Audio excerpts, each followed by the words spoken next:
इस वीडियो का content UK से पब्लिश हुए टेलीग्राफ अखबार के अंदर का है। तेहरान में टेलीग्राफ के सीनियर रिपोर्टर एक सीनियर ईरानी है, खासकर अली खामेनेई के साथ, जो वहां राज कर रहे हैं, अच्छे कनेक्शन के साथ है। वो एक सीनियर जर्नलिस्ट है। उन्होंने रिपोर्ट किया है कि ईरान में अभी के हालात बहुत खराब है। अली खामेनेई उनके स्पिरिचुअल लीडर हैं, सुप्रीम लीडर है। वह हमेशा उनके कॉन्फिडेंट रहे हैं। वह पिछले 26 सालों से अली खामेनेई के साथ है। उन्हें इस सरकार से बातचीत करनी होती है।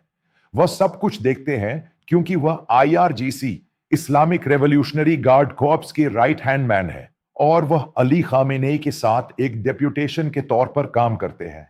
जब वह उस आर्मी में थे तो वह इस्लामिक क्लेरिकल स्टडीज और शिया के स्कॉलर भी थे। उन्हें पिछले हफ्ते अरेस्ट किया गया था। वह इजरायली जासूस थे।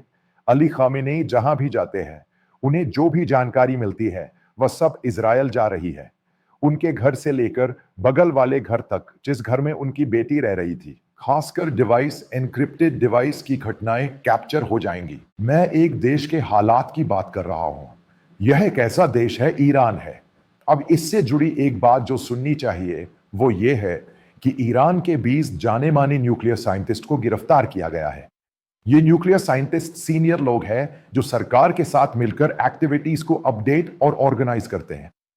बहुत से लोगों के पास सरकार का सिक्योरिटी कवर है क्योंकि उन्हें इसलिए गिरफ्तार किया गया ताकि वे इजराइल या किसी भी लेवल पर दूसरे जासूसी ऑर्गेनाइजेशन द्वारा मारे ना जाएं। वे ईरान में होने वाली सभी न्यूक्लियर घटनाओं के बारे में इजराइल और मोसाद को इन्फॉर्म करते रहे। ये सभी मोसाद के एजेंट हैं। समझिए कि टेलीग्राफ अखबार ने उन्हें कोड करके वही रिपोर्ट किया। आईआरजीसी के कई सीनियर अधिकारी, जैसे मेजर जनरल, लेफ्ट ब्रिगेडियर, आपस में लड़ने लगे और एक दूसरे पर शक करने लगे। यह रिपोर्ट वहां की जनता और लोगों से दोस्ती नापसंद करने के बाद आई है। किसी का नाम नहीं लिया गया है क्योंकि ईरान में ऐसा ही होता है, लेकिन यह रिपोर्ट वहां की राज, यानी वहां राज करने वालों और अली कामेना की घटना के साथ जारी की गई है। पब्लिक को भी उनके बीच की प्रॉब्लम के बारे में पता चलने लगा, क्योंकि अगर कोई किसी और के बारे में किसी को बताता है तो वह जासूस है। और दूसरी बातें, ईरान की स्ट्रैटेजिक जगह है और एयर डिफेंस सिस्टम कहाँ है, ये वह आदमी है और दूसरा आदमी है। इससे भी एक दिलचस्प बात है, ईरान के कई सीनियर न्यूक्लियर साइंटिस्ट और आर्मी के सबसे खास लोग जो जानकारी आगे पीछे कर रहे थे, वही लोग इजराइल और ईरान के बीच इस 13 दिन की लड़ाई शुरू होने से 4 दिन पहले वहां से गायब हो गए थे। समझिए कि इजरायली मोसाद ने कितने स्ट्रेटेजिक प्लान संभाले। यानी इस रिपोर्ट में कहा गया है कि ईरान के बारे में सब कुछ इजराइल या अमेरिका के लिए है और फिर वे एक दूसरे को बातें बताएंगे। ये वही लोग हैं जो अमेरिका के हिसाब से चलते थे। जब अमेरिका ने बैंक बस्टर पर बमबारी की तो ईरान के पास जो भी न्यूक्लियर वेपन एनरिचमेंट का सामान, वह सब खत्म हो गया। अब वे वहां जाकर ऐसा नहीं कर सकते। मसूद पासकन भी उनकी कैबिनेट में है। यानी अगर हम किसी तरह ईरानी मिसाइल फैक्ट्री या दूसरे इवेंट जैसे न्यूक्लियर एनरिचमेंट बनाते हैं तो इजराइल आकर उस पर बमबारी करेगा। सब कुछ ऐसे ही चलता है। इजराइल को ईरान के बारे में सब कुछ पता है जो स्ट्रेटेजिक है, और वह हर समय ऐसा कर रहा है। यानी सरकार को नहीं पता कि कौन कहां जानकारी दे रहा है। इसी नाम पर मसूद पेशान की सरकार, जो उस सरकार और अली खुमैनी से जुड़े हैं, उन्होंने शासन से जुड़े 600 जरूरी लोगों की पोजीशन बदल दी क्योंकि हर किसी को शक है कि क्या हो रहा है। यानी सरकार को भी पूरी तरह समझ नहीं आ रहा है। एक घटना जो कही जा रही है वह यह है कि कई सालों से ईरानी शिया मौलवियों में 10 या 40 लोग हैं जिनके सरकार के साथ अच्छे रिश्ते हैं, जिनमें जज भी शामिल है, और वे कहते हैं कि ये भी इजरायली जासूस है। यही मैंने कहा था, अगर आपके पास अच्छी इंटेलिजेंस, ग्राउंड इंटेलिजेंस और अच्छी ऑपरेशनल टैक्टिक्स है तो आप दूसरे दुश्मन देश को तबाह कर सकते हैं। अगर जो बम लगाया जा रहा है उसे सही तरीके से और सही तरीके से इकट्ठा किया जाए तो वह खत्म हो जाएगा। यही इजराइल ने ईरान में किया। यानी ईरान नाम का देश क्या यह सब झेलते हुए भी बच पाएगा? सबसे बड़ी प्रॉब्लम यह है कि आईआरजीसी में खुद बड़ी प्रॉब्लम है। यानी यह बगावत के रूप में है। चीजें सैनिकों की फौज संभाले हुए है। हथियारों से ज्यादा उनके पास हौसला है। बेसिक बात यह है कि हमेशा एक इंटेग्रिटी रहती है।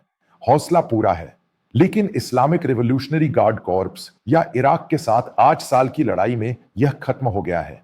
ईरान नाम की घटना दूसरी बात है, इसमें कौन जीता?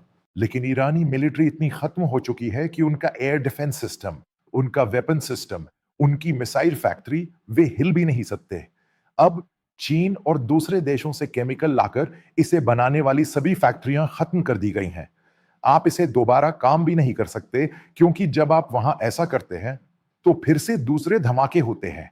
ये खत्म हो गया है, या समझ लीजिए कि ईरान के कई हिस्सों में अभी भी धमाके हो रहे हैं और वहां की पुलिस इंटेलिजेंस या मिलिट्री सिस्टम इस पर कोई कंट्रोल नहीं कर पा रहा है।